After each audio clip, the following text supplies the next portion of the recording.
A lot of this isn't going to make sense to you, and I'm sorry about that. I'm just going to start at the beginning, with the house.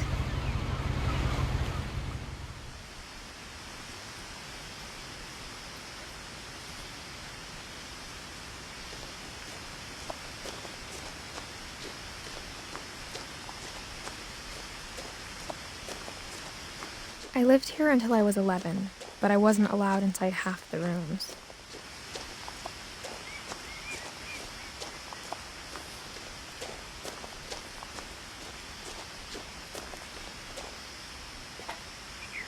Inside the mailbox were bills from 7 years ago, marked urgent, open immediately.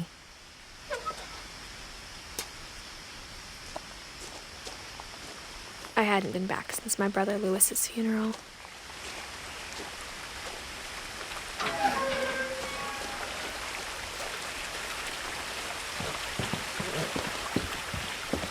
In her will, my mother left me a key, but didn't tell me what it unlocked. Maybe she thought I'd know, or she thought that the mystery would be enough to bring me back.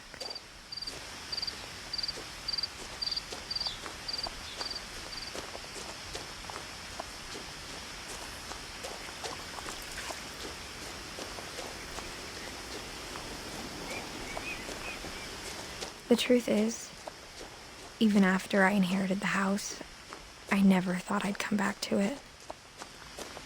But now I had questions about my family that only the house knew the answers to.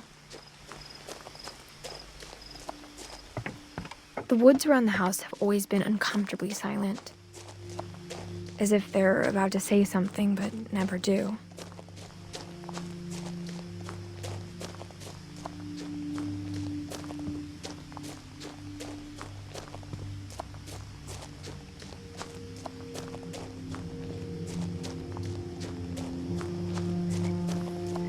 The house was exactly like I remembered it, the way I'd been dreaming about it.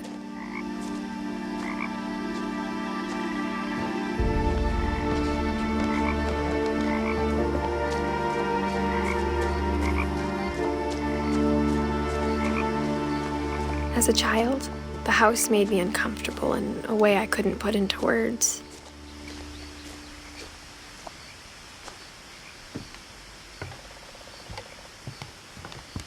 Now, as a 17-year-old, I knew exactly what those words were.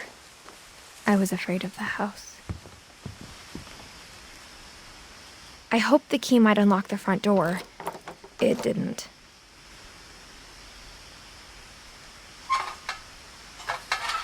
Looking in, I felt like the house itself had been waiting for me.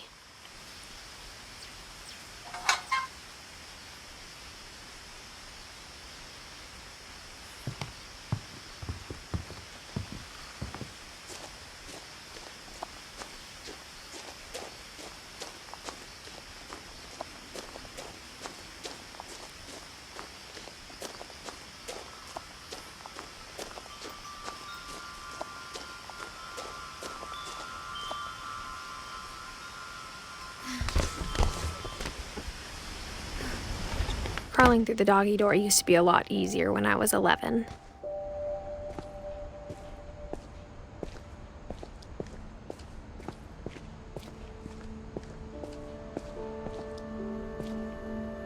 The power had been turned off the night we left. For the first time in years, I felt like I was home.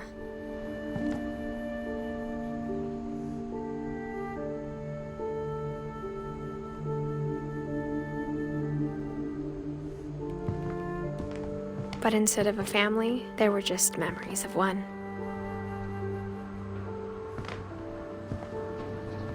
Like how only one restaurant would deliver to our house, so we had Chinese a lot.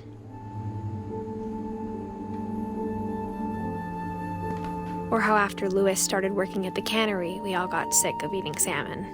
Except our cat, Molly.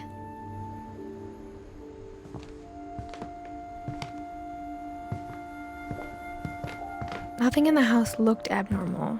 There was just too much of it, like a smile with too many teeth. After Milton disappeared, Mom sealed up all the bedrooms. Then Edie retaliated and drilled peepholes.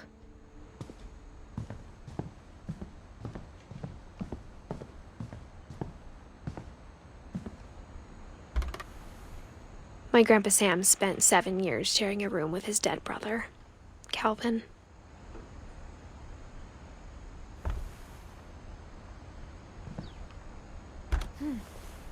As a kid, I just assumed every house had peepholes and sealed rooms you weren't allowed inside of.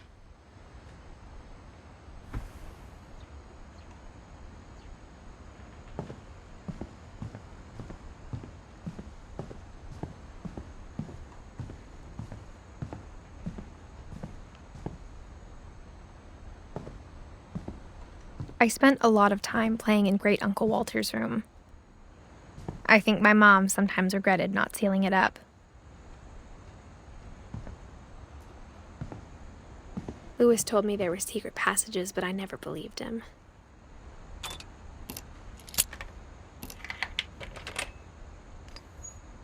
Turns out, my mom was really good at keeping secrets. Now it was time to find out what my mom had been afraid of.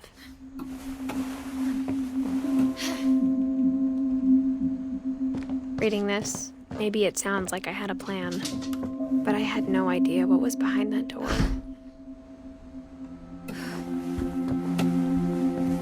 Just like I had no idea where all this was gonna lead.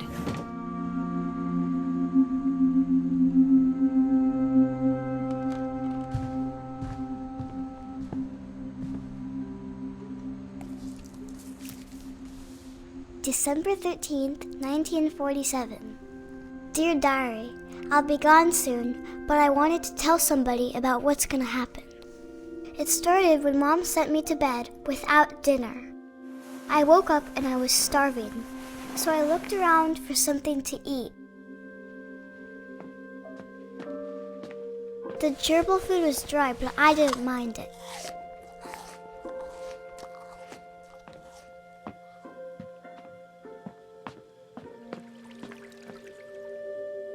I thought about eating Christopher, but I held back.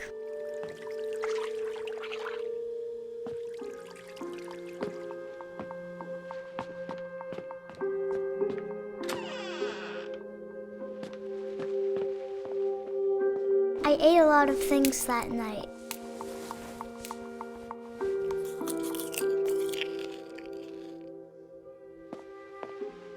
I kept eating and eating.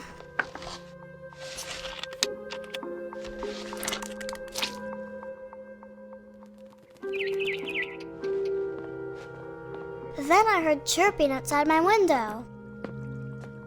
It was a barn swallow going back to her nest. I reached out for her.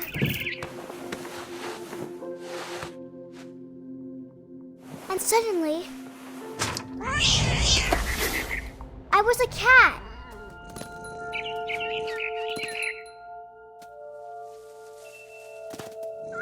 I tried to be quiet, but the bird was really scared.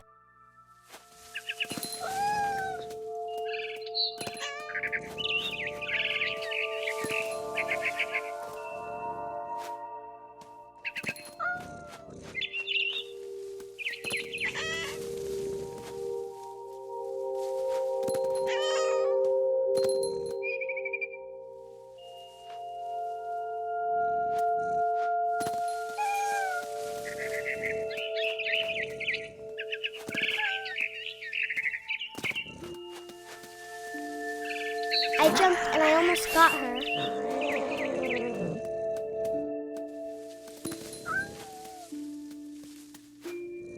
I could tell she was getting really tired.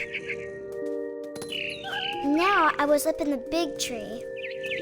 I promised Dad I wouldn't climb it anymore. All I cared about was eating that mama bird. I gobbled her up. And suddenly, I was an owl. First, all I heard was the wind. Then I heard little teeth nibbling in the grass.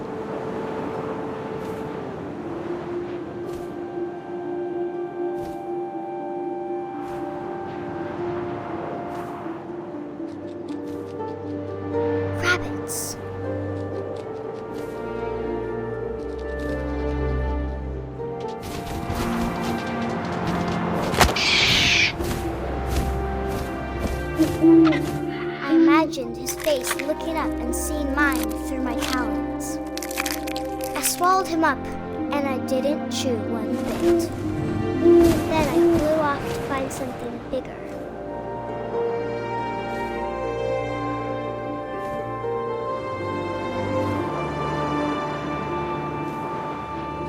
A mama rabbit.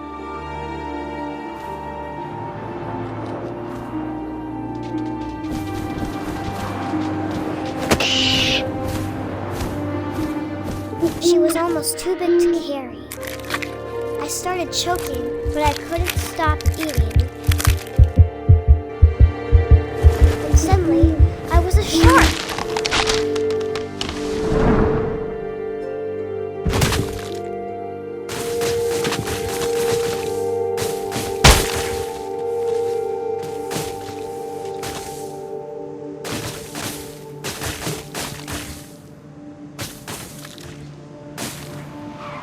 I rolled off a cliff and into the ocean. Now, I was hungrier than ever.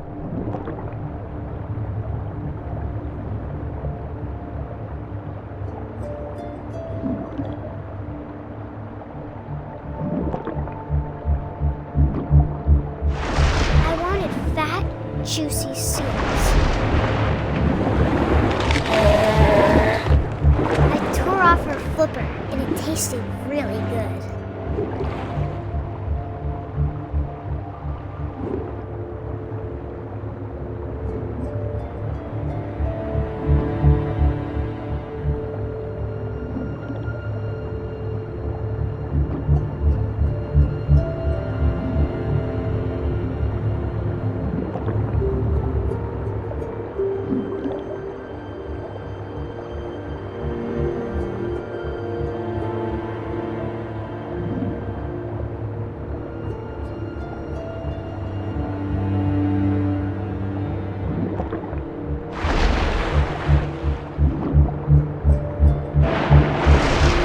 Grabbed on tight. When I was so hungry, I jumped out of the water. When I opened my eyes, everything had changed.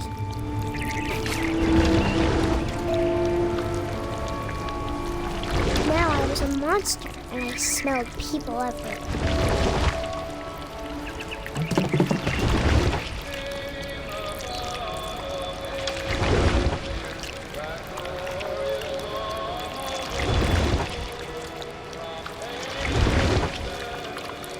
I was big, but I moved real quiet.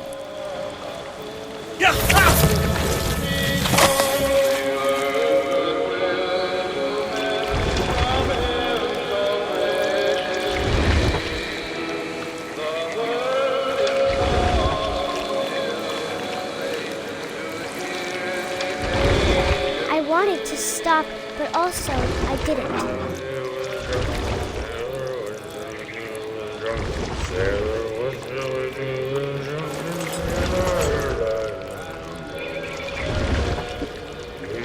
Belly was rusty.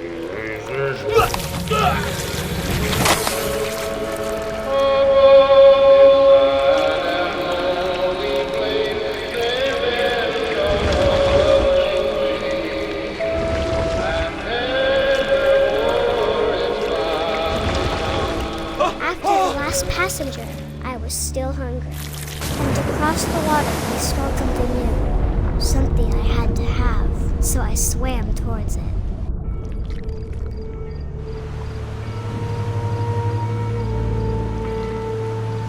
I slithered onto the sand, and the good smell went into an old pipe.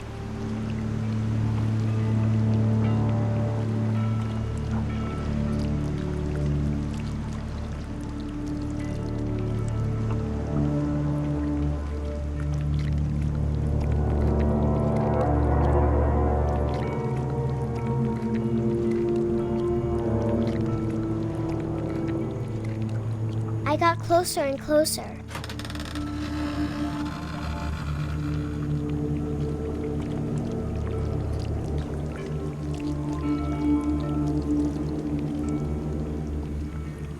All of my stomach started growling.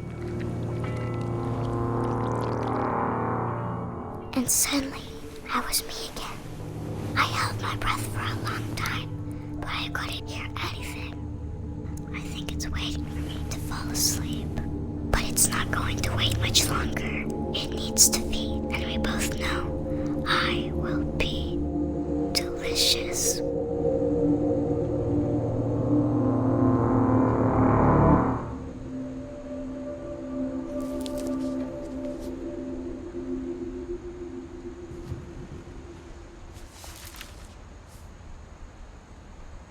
I'm not sure if I believed all of that, but I'm sure Edie would have.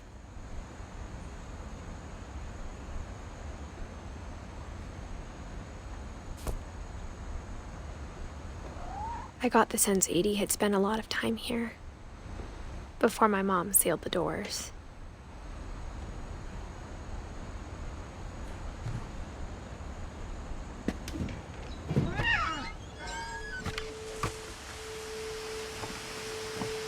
This would be obvious later, but my mom never told me any of these stories.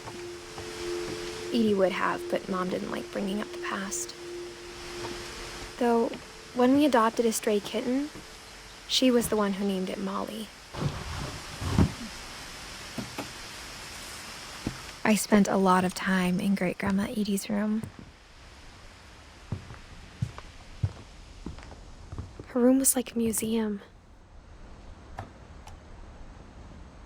For 500 years, the Finches have been famous throughout Norway for their fortune and misfortune.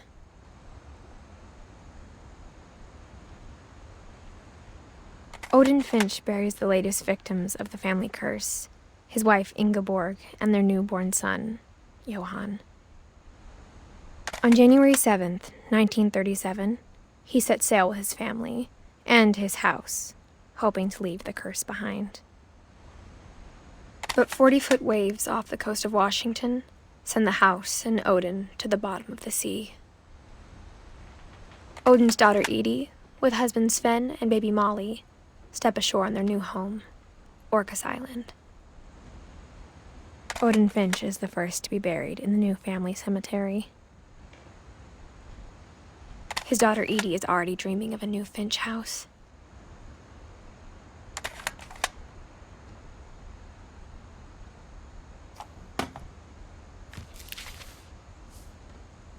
Whatever's wrong with this family, it goes back a long ways.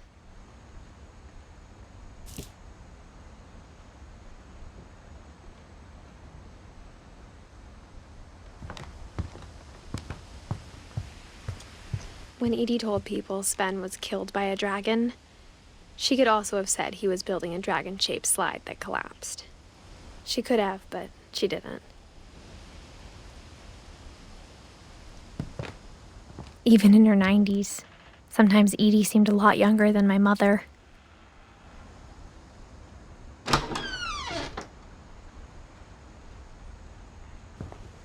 The only trace Grandpa Sam's first wife Kay left on the house was the pink bathroom.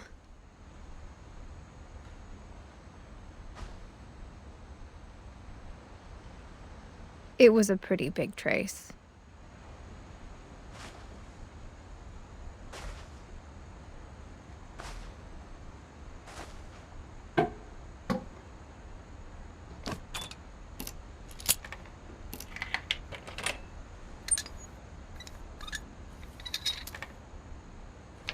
There's a secret in this bathroom. It's in the last place you would look. It isn't in the cupboard. It's hidden in this book.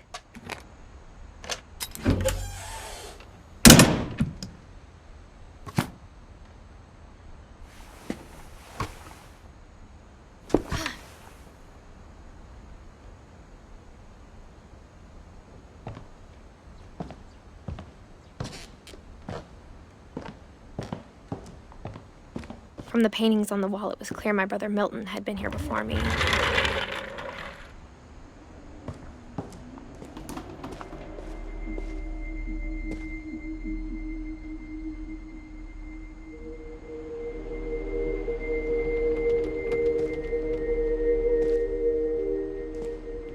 I knew Grandpa Sam had a twin, and that he never talked about him. I guess my grandpa didn't like history any more than my mom did.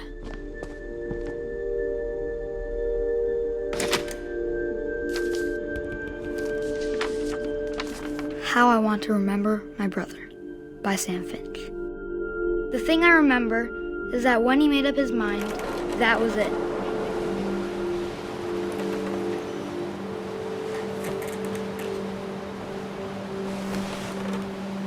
My brother said he'd die before he ate another mushroom, and he did.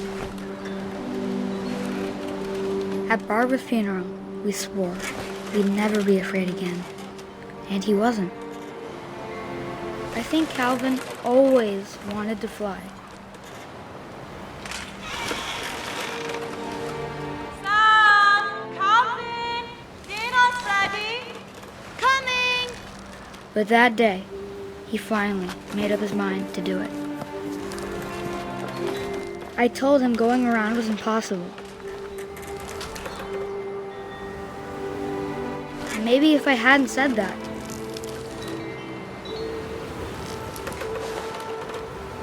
Calvin! I'm not gonna tell you again! maybe if the wind hadn't picked up, then maybe he'd still be here. But I doubt it. I think he'd already made up his mind. That's what I want to remember about my brother.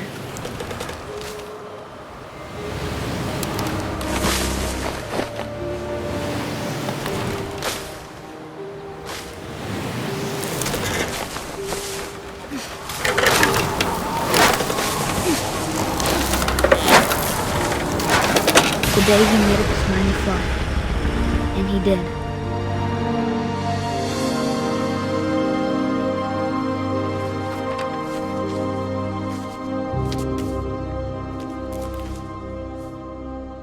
Calvin's story felt strangely familiar. When I was younger, I remember trying to do the exact same thing.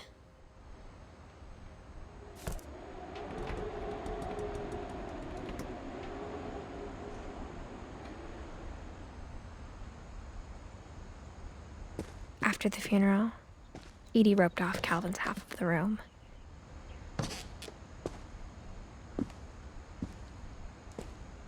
Mom said Grandpa Sam enlisted at 18 and never set foot in the room again.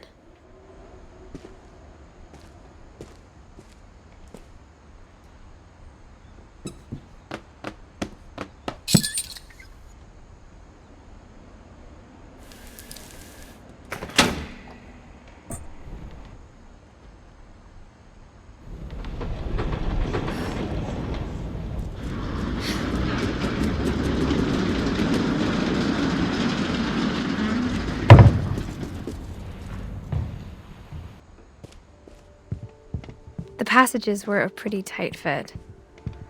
They'd obviously been built for smaller hands and bellies.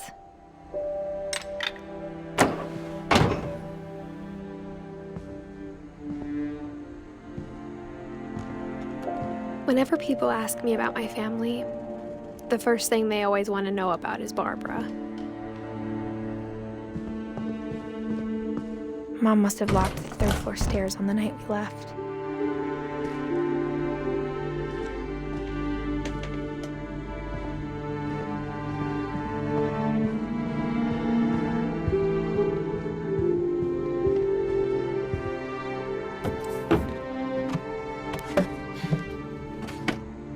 Growing up, I always thought of Barbara as a child star.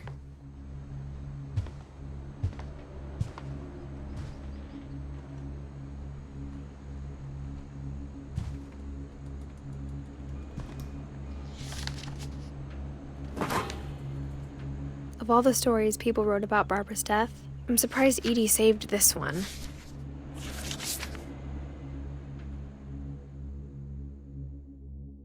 Old Jack here with another ghastly tale inspired by America's most unfortunate family. I'm calling it The Surprise Ending of Barbara Finch. As a child star, Barbara was famous for her scream. Now at 16, she was all washed up. A has-been. But in a lucky break, she'd been asked to perform her signature scream at a local convention for monster movie fans. It was just the boost her career needed. Unfortunately, her scream hadn't aged well. Getting better. I think you just need the right motivation. Her biggest fan and current boyfriend, Rick, was about to demonstrate when... Now that was a great scream. It was Barbara's father, Sven. He'd slipped into a table saw and had to be rushed to the emergency room. So Barbara got stuck babysitting her youngest brother, Walter. Her convention comeback was cancelled. Okay, I'm hearing frustration, but I'm not hearing terror. What if I tried... A gang of hoodlums in Halloween masks have been terrorizing Orcas Island tonight. Police are urging residents to... That came from the basement. You're right! Also, I loved your delivery on that. Why is your basement door locked? Because my dad likes making puzzles and secret passages. There's a key hidden in the music box. The secret is to keep winding and winding until finally the key pops out. Thanks, babe. I'll be back in a sec. 20 minutes later, Rick hadn't returned. So Barbara went to look for him, right on cue. She reached for the music box. And as she wound the key, she listened for Rick, but the house was silent.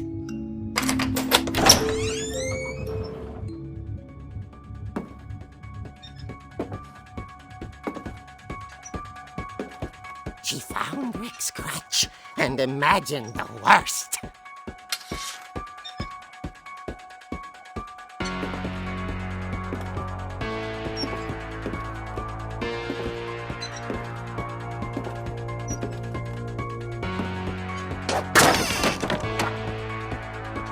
The gang's leader is the infamous Hookman killer, Dr. Carl Hamill, who impaled and then ate his family 10 years ago tonight.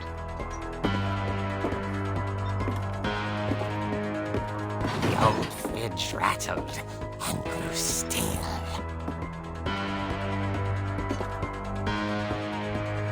Oh dear! Oh! Rick? Barb, relax. I was just trying to scare you to help you find your scream. Well, I'm not scared, Rick. I'm furious. Then act furious. All I'm getting from you now is that you're hurt and confused and She threw him out, but she kept a little something to remember him by. Barb, have you seen my other crutch? And she was still holding it when she fell asleep watching the late picture show. Hours later... Barbara! Walter, what's going on up there? Ah! Okay, I'm coming up, but if this is a trick, you're dead, Walter.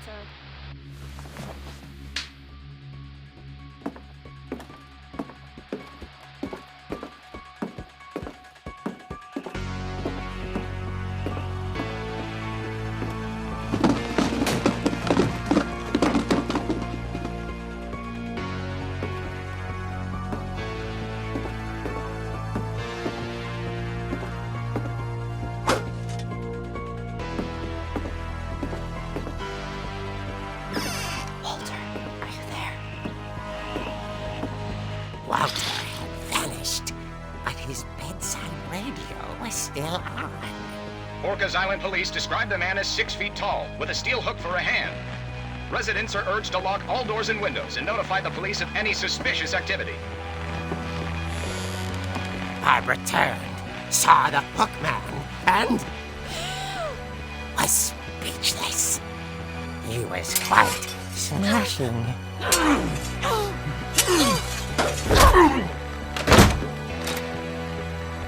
And he was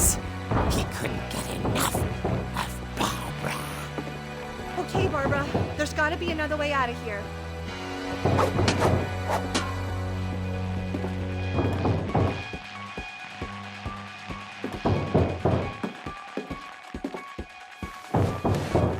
That night, she played her part beautifully.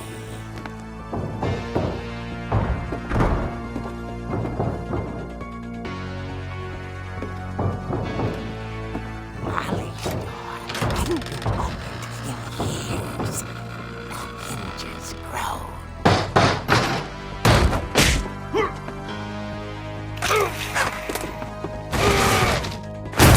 He wasn't moving, but she sensed the story might not be over yet.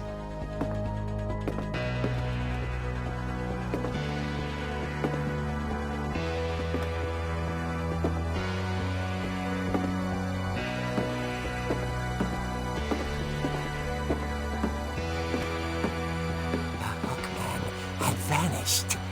She listened for his breathing, but all she heard was...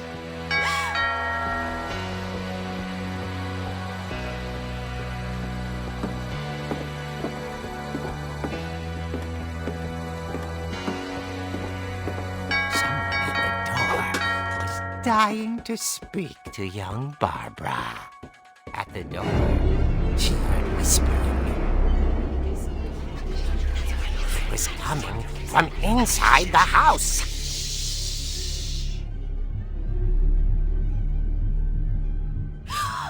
Oh dear. The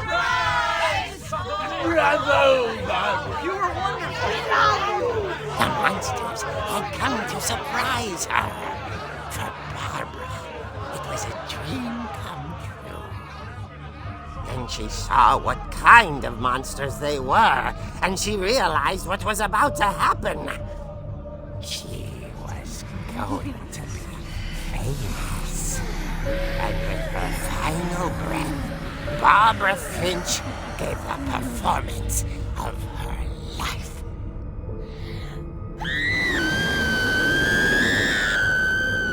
I wasn't there myself, but I hear Barbara was magnificent.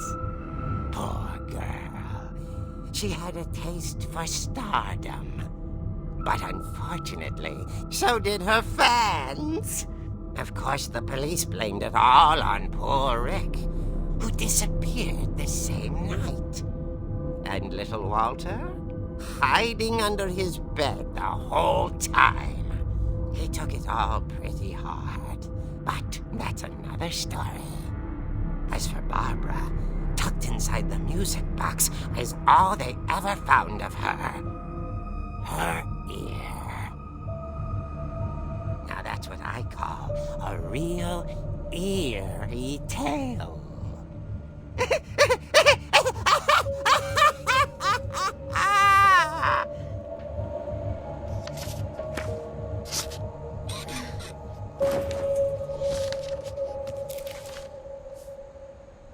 Edie told me all Barbara wanted was to be remembered, as absurd as that comic was. Maybe what Edie saw was a happy ending.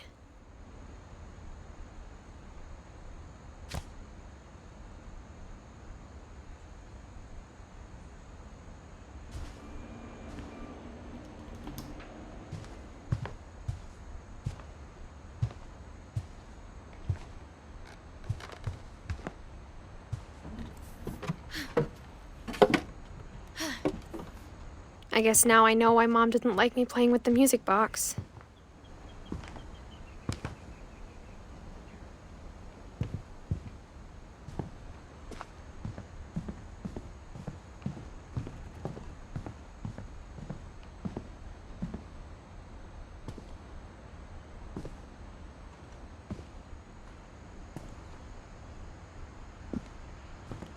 A lot of things got left behind in the whirlwind of that last night.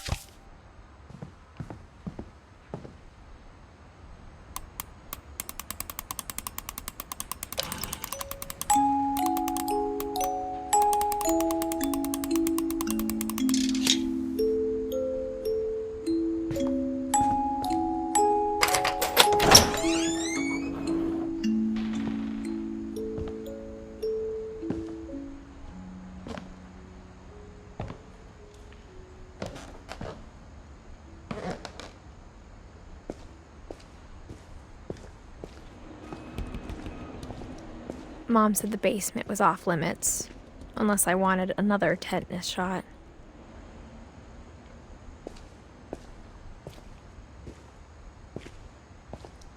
I saw Edie sneak down to the basement once, carrying packages.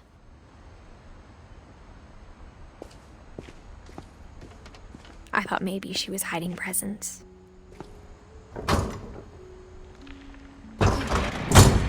It turned out she was hiding a lot more than that.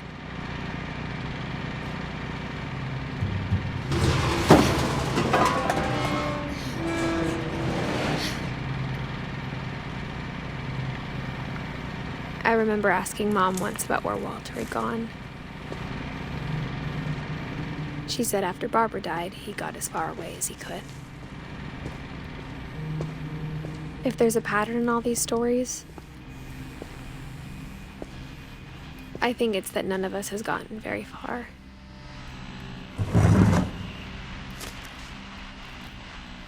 Goodbye, everyone. I can't believe I've been down here for 30 years.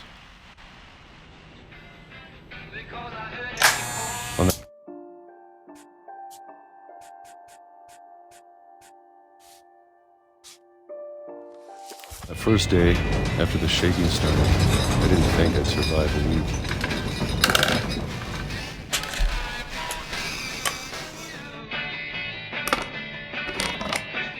But after a few days, I settled into a routine. That's what kept me sane. Having a schedule, living for today. I always expected to be dead tomorrow. But if you wait long enough, you get used to anything.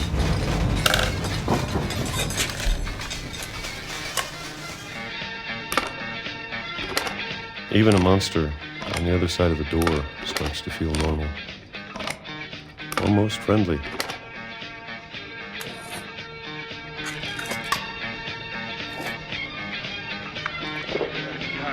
And then one day, everything just stopped. Whatever that thing was, it was gone. Maybe it got tired of waiting. Or maybe I just got tired of being afraid.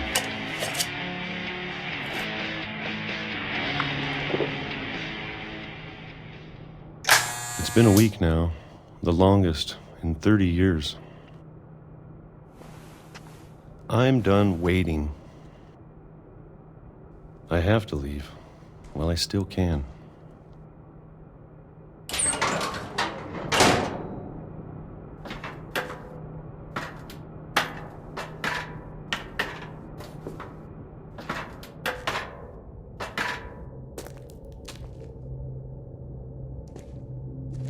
I know it's out there somewhere. Whatever killed Barbara and Molly and Calvin. Maybe this is all a mistake. But I need to stop living the same day, even if it kills me.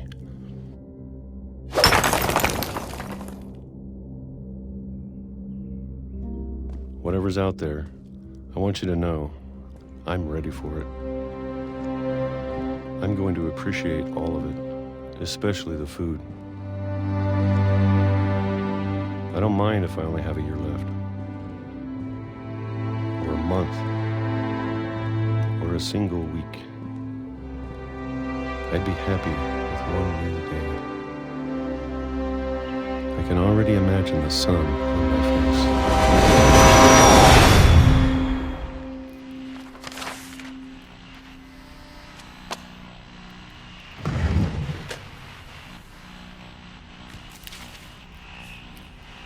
Walter died when I was 6. I can't believe my mom never told me he was down here.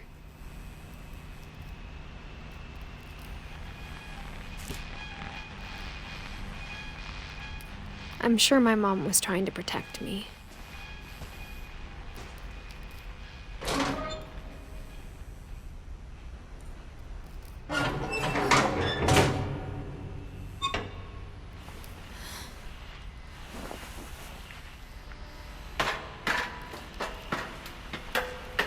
Maybe she was afraid I'd end up like Walter.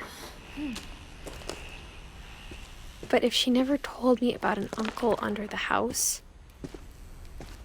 I can only imagine what else she was hiding. I don't want to make the same mistakes she made.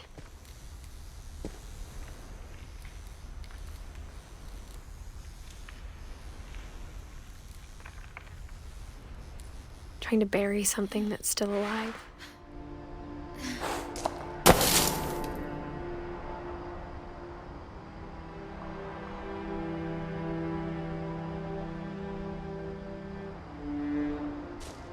Now that there's only one of us left, or maybe two, I thought it was time I heard the stories for myself and found out what happened to everyone else. But now I'm worried the stories themselves might be the problem. Maybe we believed so much in a family curse, we made it real.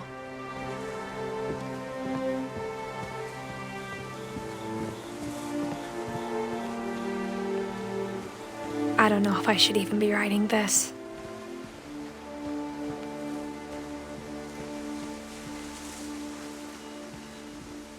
Maybe it'd be better if all this just died with me.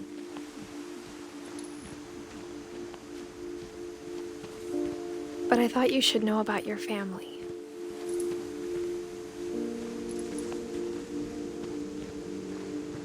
And the history you're a part of.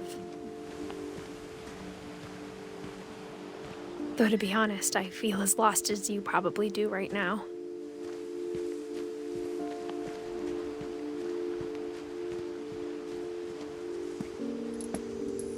I think the people in these stories believed them, for what that's worth.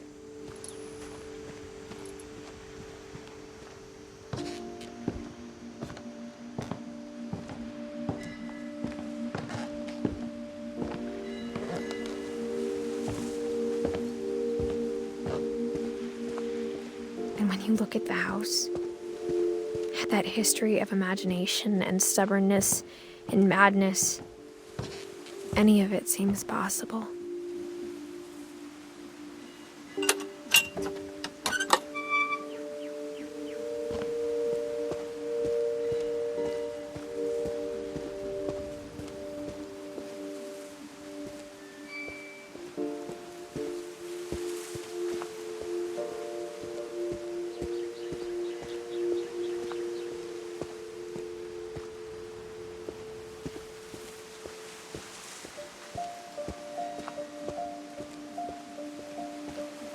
I think we've been surrounded by death for so long, we've just gotten used to it. What kind of family finishes building a cemetery before starting the house?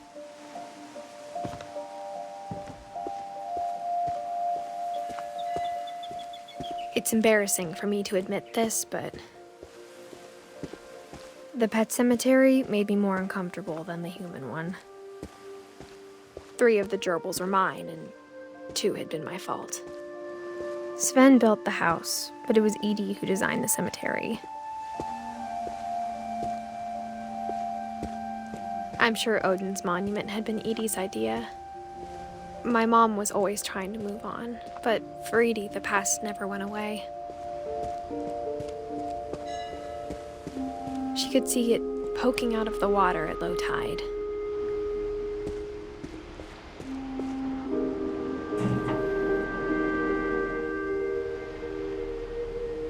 Edie said she dreamed about the old house every night.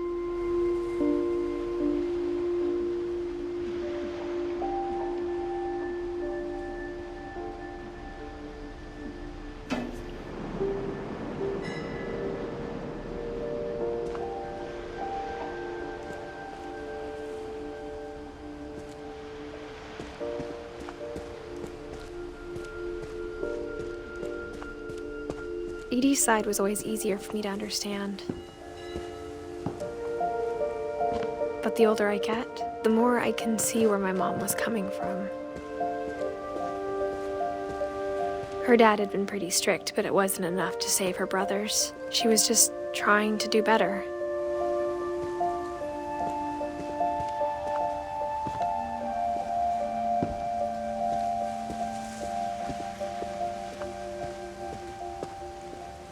There's so many things I wish I could ask my mom now.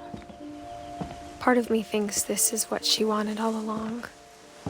For me to come back someday and find everything out for myself.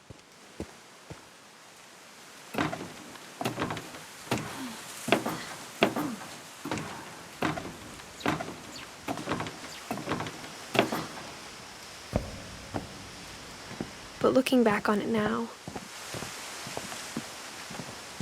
if she told me there was going to be so much climbing, I never would have come when I was 22 weeks pregnant.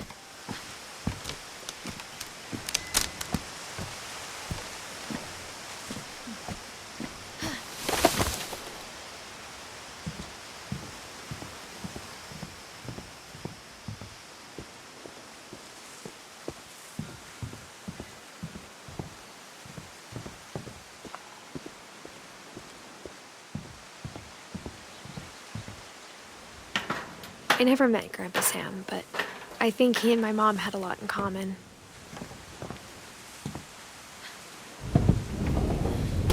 They were both pretty intense.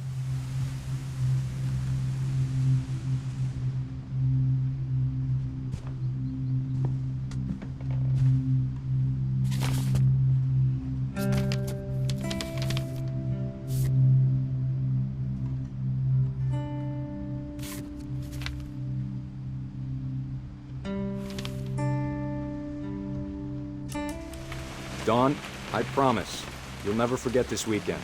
Yes, sir. These memories are gonna last a lifetime. Am I gonna have to shoot anything? It's a hunting trip, Dawn. Shooting is strongly encouraged. Shouldn't we be leaving? Just want to get a shot of you, Dawn, then we can take off. I'm over here, Dad. Not quite. What? Perfect. It's gonna rain the whole weekend, isn't it?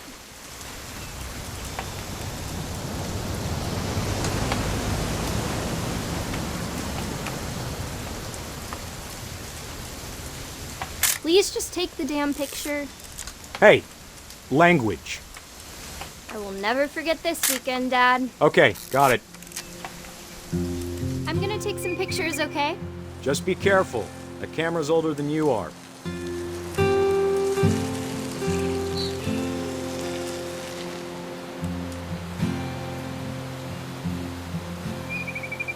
You're right, Dad. It's starting to clear up. Still freezing, though. Aw.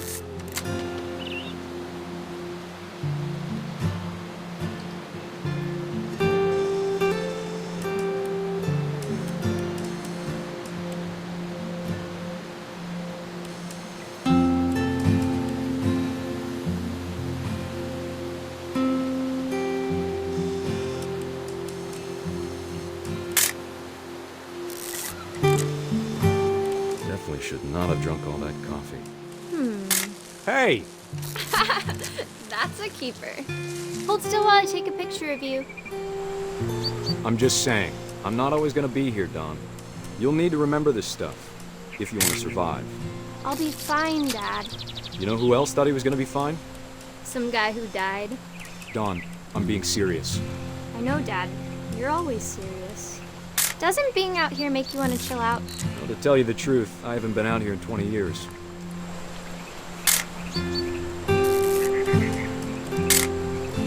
Dawn, don't you think you could find something more interesting to photograph? Last time I was with my brother Calvin.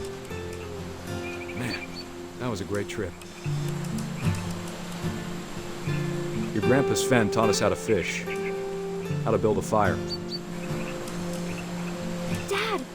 Good eyes, Dawn. Before you take the shot, let me get a picture of you.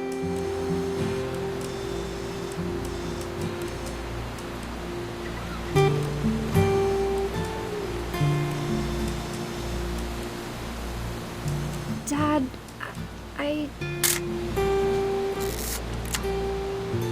Let me get behind you. Do I have to do this? Dawn, you don't have to do anything. But if you want to survive, you'll need to be strong. Great shot, Dawn!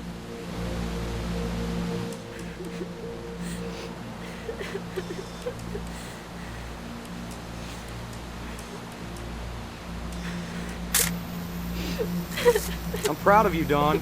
Always remember that, okay?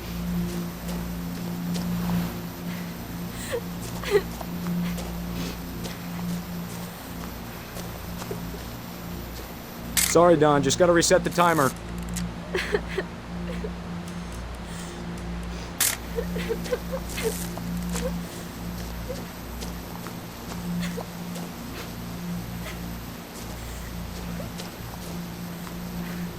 Dad, it's twitching. I think That's it's totally normal, Dawn. Just focus on the camera. Try not to think about— Dad!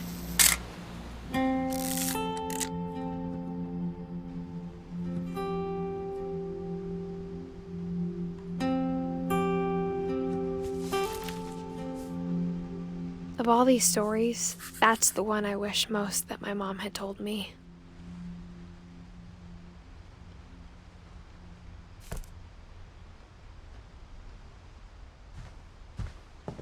Instead of hiding from death, Sam seemed to go out of his way to meet it.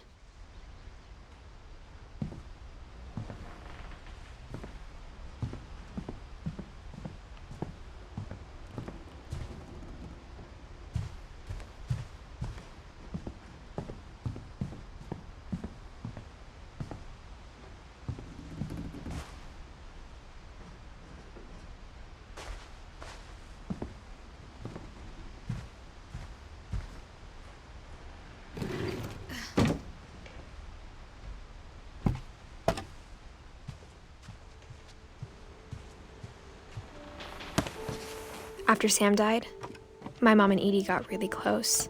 They'd both lost a lot.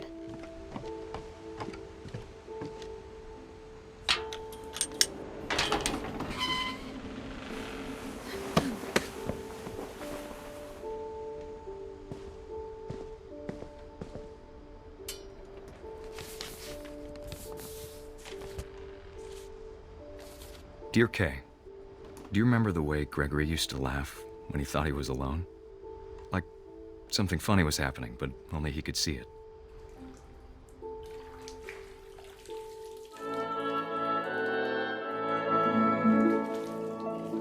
I think he saw things the rest of us don't.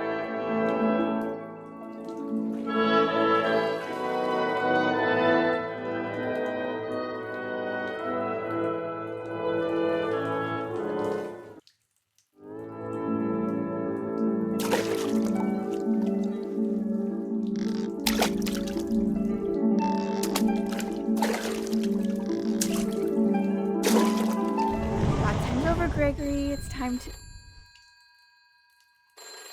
Hold on, sweetie. Hello? Sam, I told you I don't want to talk right now. I wonder what he saw.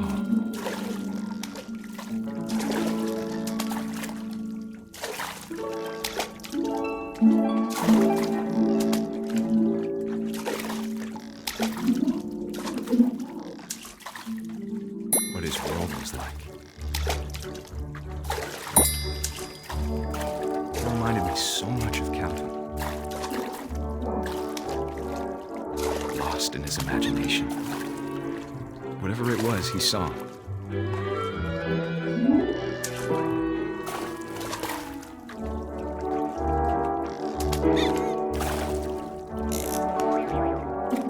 It sure made him happy.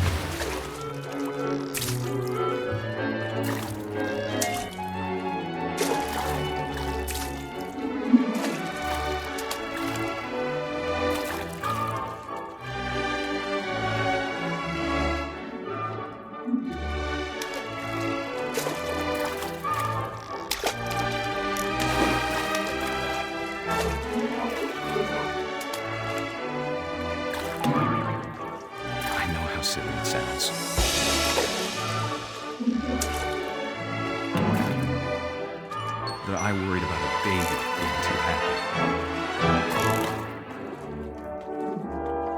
But I could feel him slipping away. Sorry about that, Gregory. I know you did everything you could. Maybe if I hadn't called that night. Damn it. Hold on, I don't want Gregory to hear this.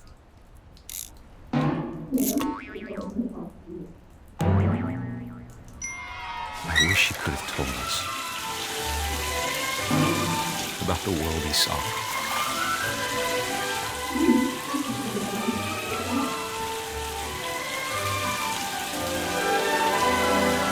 There's so much I don't understand about Gregory, about everything.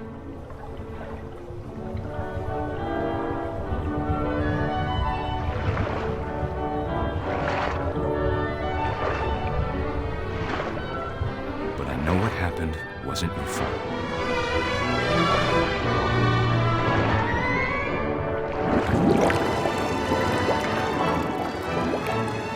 I'm sure he's happy.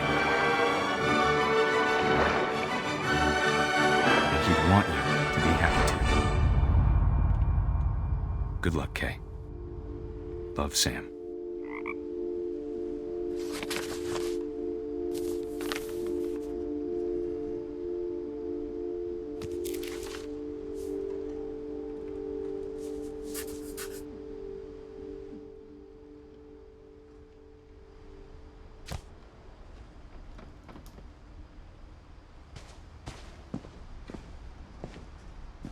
I can't imagine my mom ever writing poetry, and yet...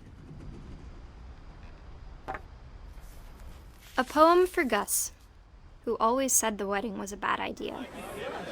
Our father never hit us kids, at least not very hard, before the day my brother said with teenage disregard that he'd be dead before he'd see a wedding in our yard.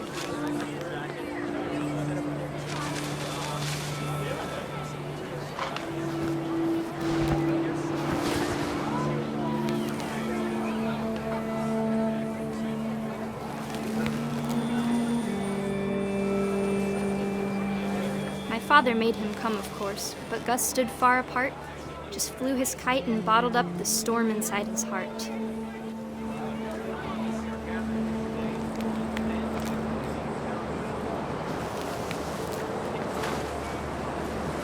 I tried to talk him out of it, but though he'd never met her, "We don't need a stepmom," were the words that I now pronounce you husband and wife. You may kiss the bride.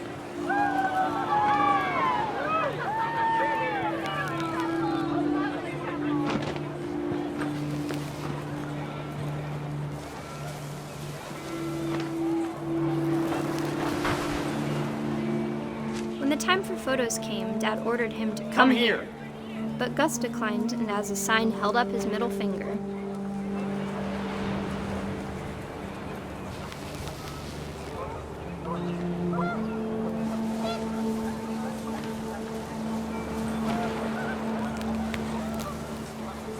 The wind picked up and panicked geese appeared and quickly went.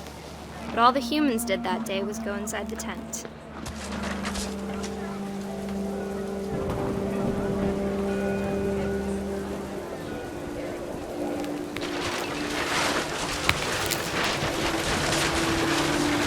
Rain came down in buckets then, but no one seemed afraid that nature might destroy the tent our dad had crudely made.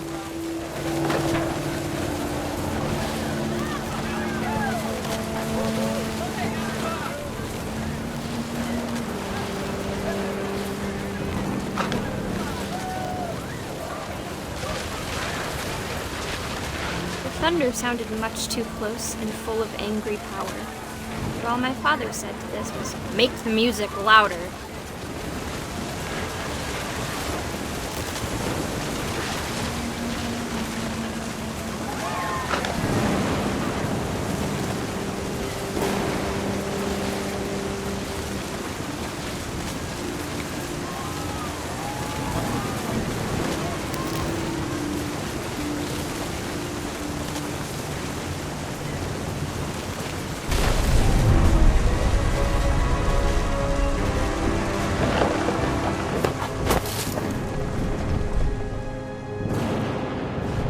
wish that I could truly say I thought about you on that day.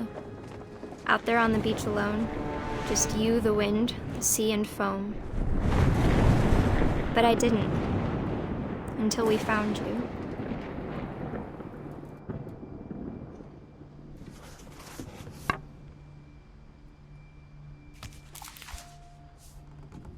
She never talked about him, but Mom told me once if I was a boy, they were going to name me Gus.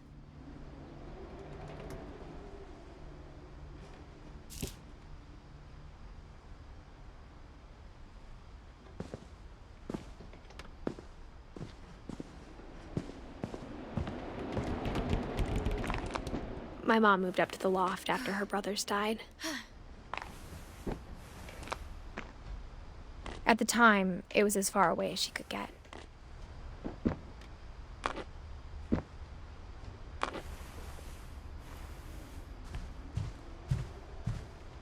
She spent a summer building houses. My mom moved to India a week after graduation and got a job teaching English.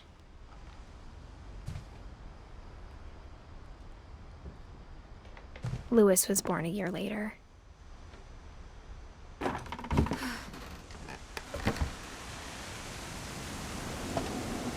When my dad died, I don't think Mom knew where else to go. I'm sure Edie was happy to have her back. The house had to get a little bigger, but Edie was used to that. And for a while, things were good. Almost normal, but it didn't last. The beginning of the end was Milton's 10th birthday, when Edie gave him a castle.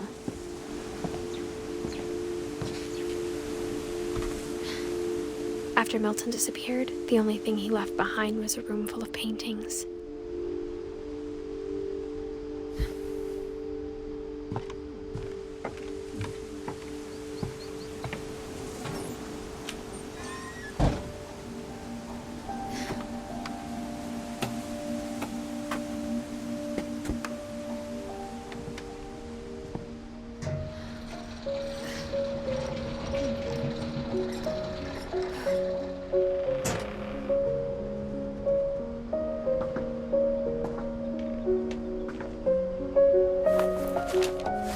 Milton Finch in The Magic Paintbrush.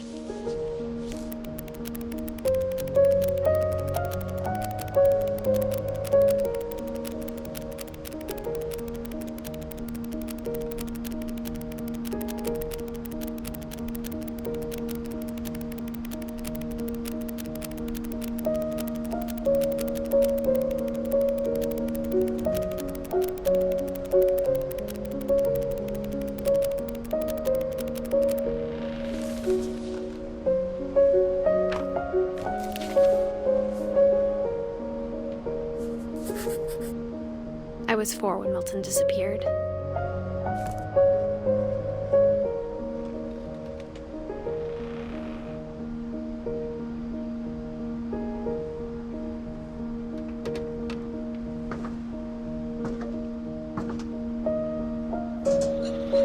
Mom spent months searching for my brother.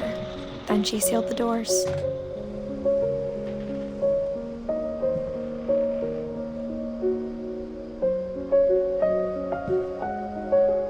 Whatever Milton had found in the house, Mom didn't want it getting out.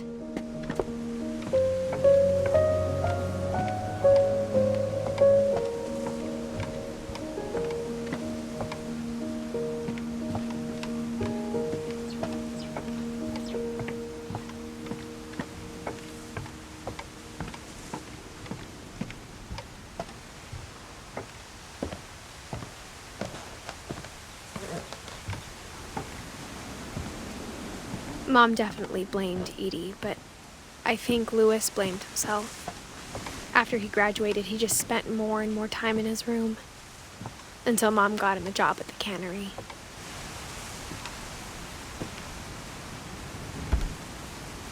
Everyone always told me to stay out of Lewis's room, except Lewis.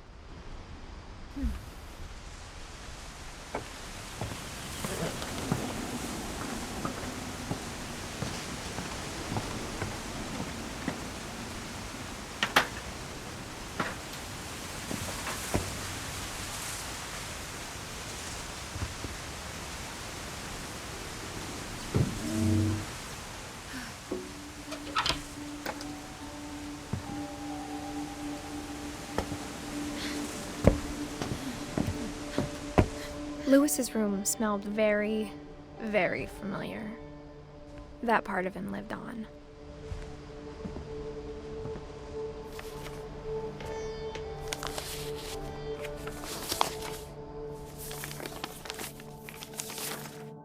Dear Mrs. Finch, as Lewis's psychiatrist, I can understand your desire for an explanation. As I see it, the trouble began in January, shortly after we convinced your son to seek treatment for substance abuse. Newly sober, I believe Lewis first noticed the monotony of his daily life.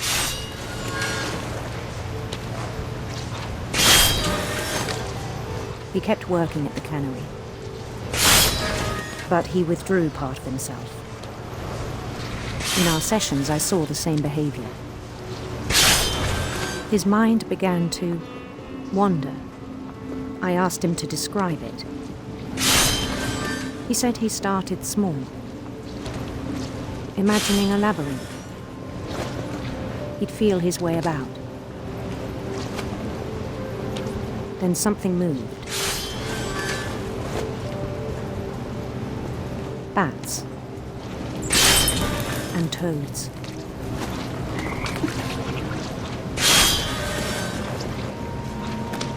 And things that have not names. He knew it was all in his head.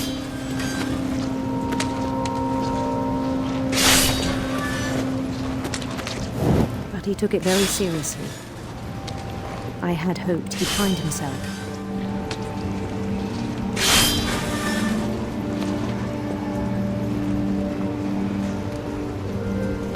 But he found something more. I worried about him then, daydreaming at the cannery. I spoke with his boss. But he said Lewis had become a model employee. Methodical, tireless, focused. Like a whole new Lewis. So I let him go on.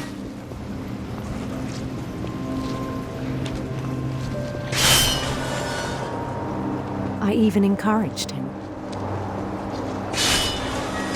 It seemed very promising at first. He told me he'd made a new friend.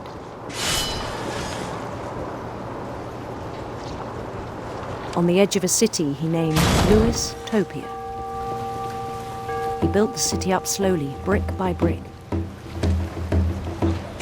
Then he made musicians.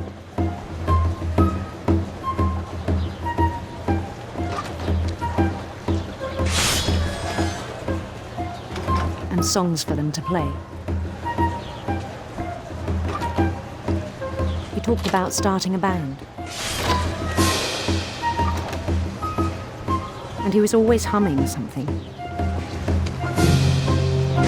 Every day his imagination grew stronger. He no longer spoke at the cannery. But his chopping was as reliable as ever. Then one day it struck him that all the cheering crowds, even the stones under his feet, were all in his imagination. So he could do whatever he wished.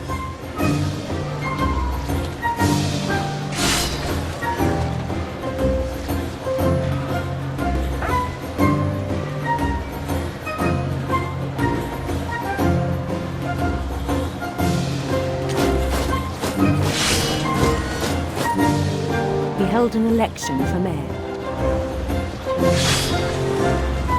And he won. They begged him to stay, but his mind was already wandering. It became a game for him.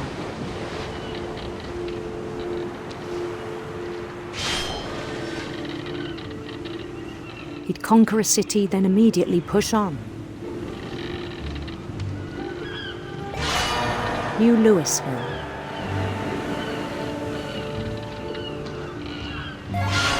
St. Louis. He started drifting away from our reality.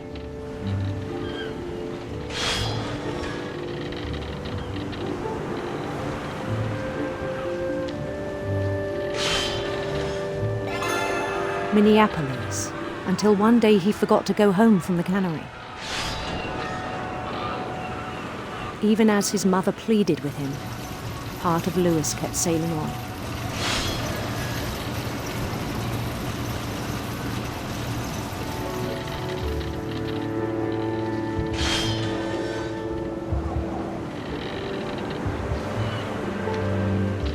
In Louisburg, he heard rumors of a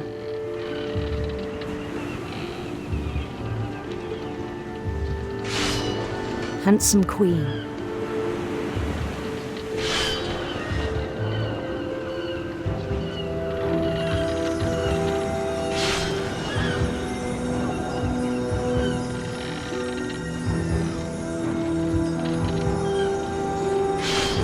The queen was on her own quest for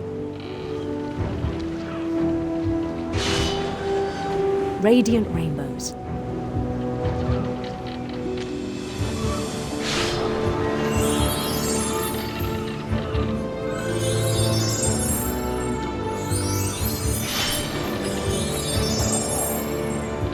He followed the sound of her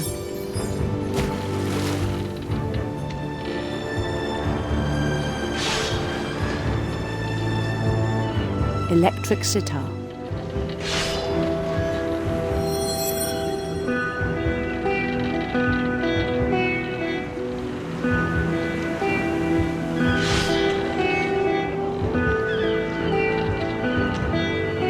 His chase led him to a golden palace east of the sun and west of the moon.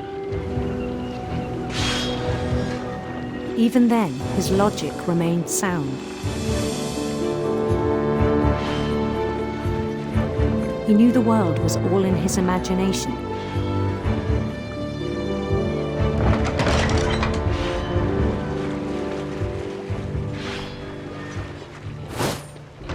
But he was so proud of having created it. In his own eyes, he'd become something greater than a king.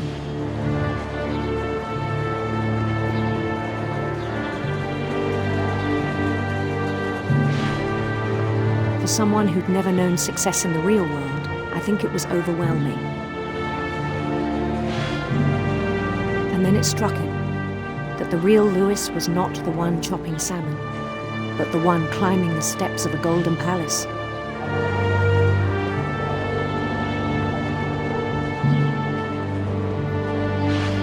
My imagination is as real as my body, he told me. It was hard to argue with him.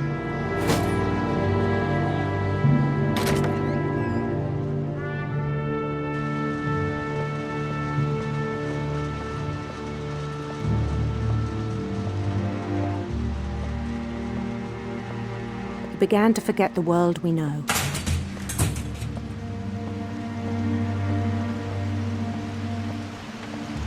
I think it pained him to remember Louis, the cannery worker.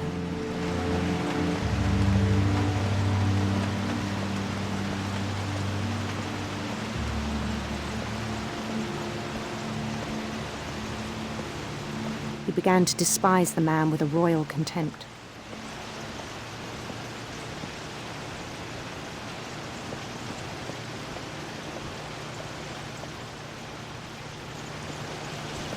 I still thought I could save him. Even after he said he was being crowned king over all the lands of wonder.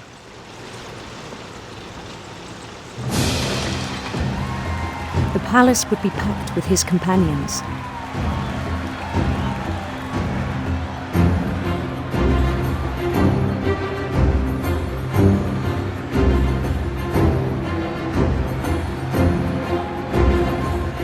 Including the wise Calico who'd insisted on inviting him.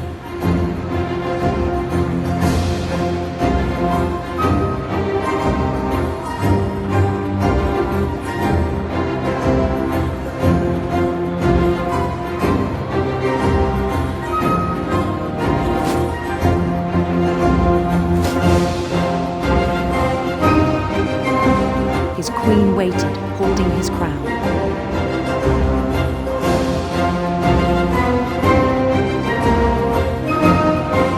There was only one thing left to do.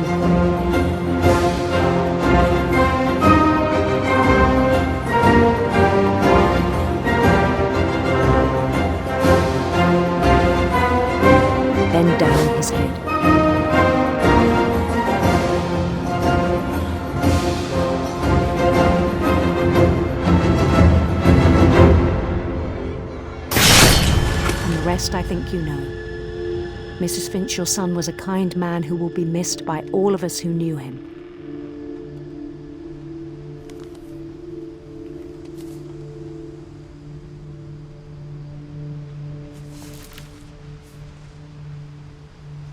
My brother was really cool. I wish you could have met him.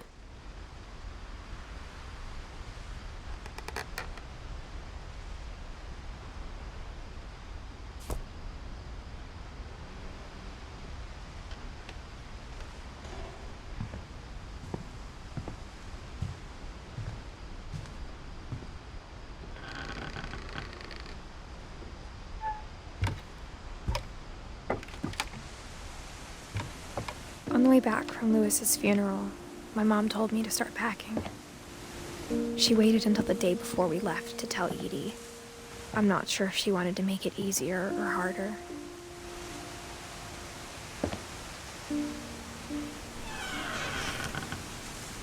I wish we'd stayed.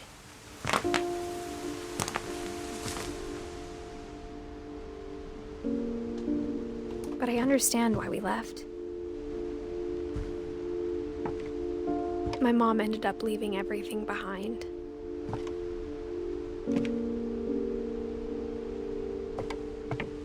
What happened that night had been coming for a long time. Maybe it should have come sooner.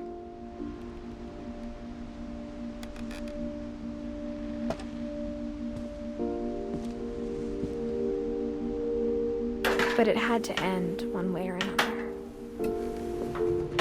All that's left now is to tell you about that last night.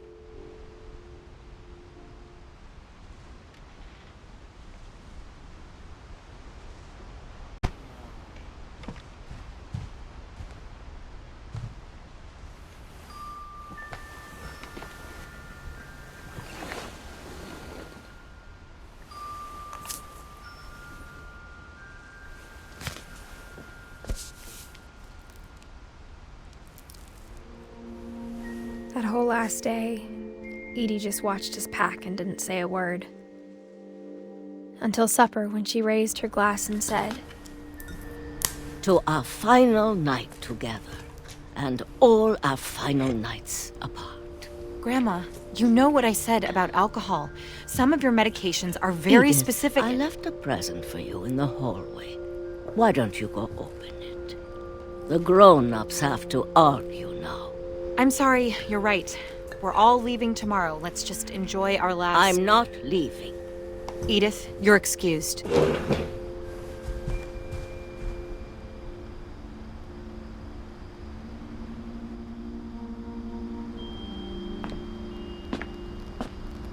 The power had been shut off that morning, but Edie always had plenty of candles. When my mom sealed the library, I don't think she knew about the other entrance.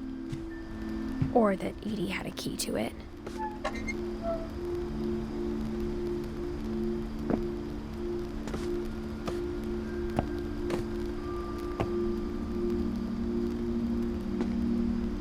The thing you're afraid of isn't going to end when you leave the house. Edith has a right to know these stories. My children are dead because of your stories. I think it's best if Edith and I leave tonight.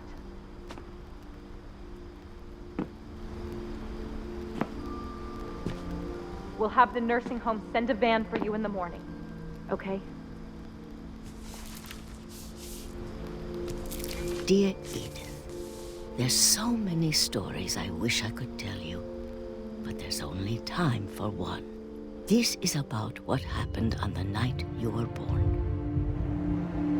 That night, the tide went way, way out.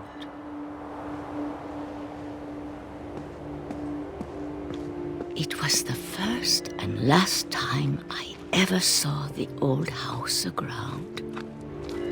There'd been an earthquake out in the middle of the ocean.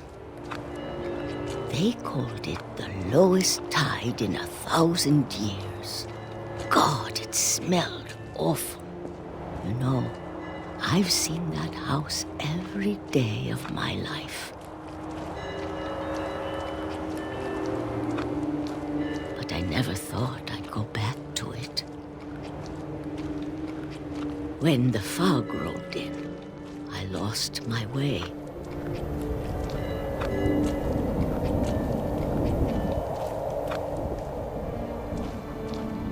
I got turned around.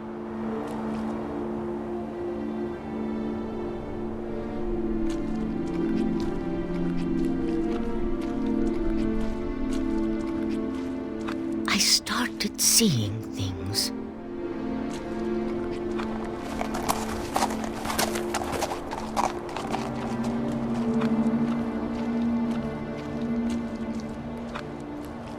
Things I'd forgotten had ever existed.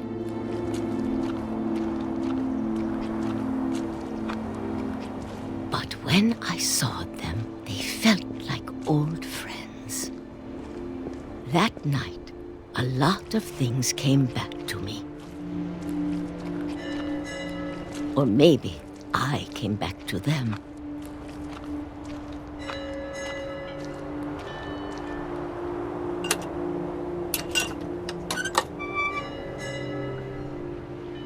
Things I can't explain, but that I need you to try and... Edith, what are you doing in here?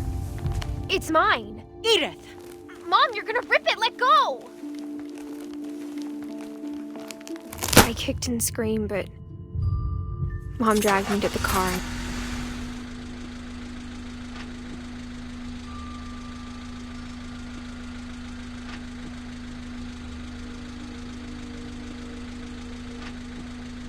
I never saw Great-Grandma Edie again. The next morning, the van came to pick her up, but she was already gone. After that, we moved around a lot.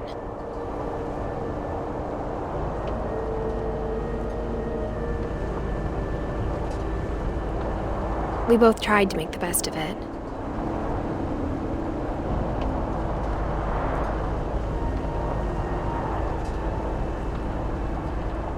A few years went by.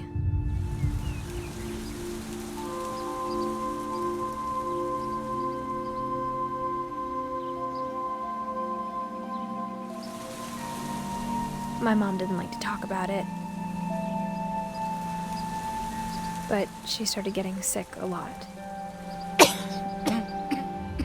The rest happened pretty quickly. She got better for a while, and then she didn't.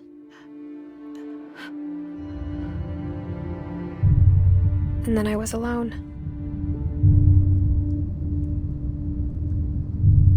The last Finch left alive.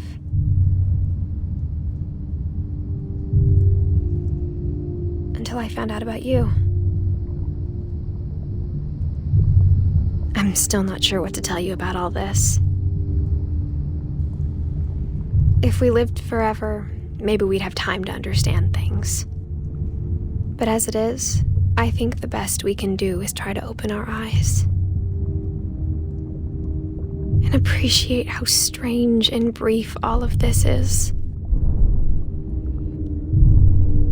This journal was supposed to be for you. But now I hope you'll never see it. I just want to meet you and tell you all these stories myself.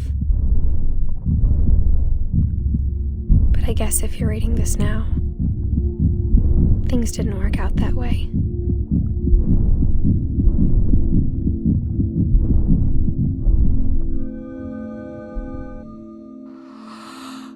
This is where your story begins. I'm sorry I won't be there to see it.